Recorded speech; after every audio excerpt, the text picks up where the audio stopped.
आप दलवी हजरात आपके खिलाफ साजिशें नहीं आ रहे हैं, भाई। उन मुकाबला करेंगे। अब मैं आता हूँ ऊटी अफराद की तरफ। आगे ये जो बुरी नजर लगी हुई है सूरजोल की, जी।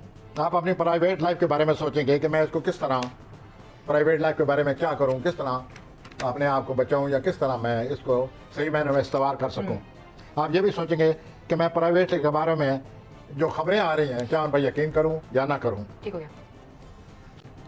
वो आप तालीम के बारे में सोचेंगे कि मैं अपनी तालीम को मुकम्मल करूं और मुकम्मल करने के बाद आपको इस काबिल करूं अपने आप को कि अच्छे कैरियर शुरू करूं। उसके लिए आपको कम से कम ग्रेजुएशन की ज़रूरत है। पढ़े।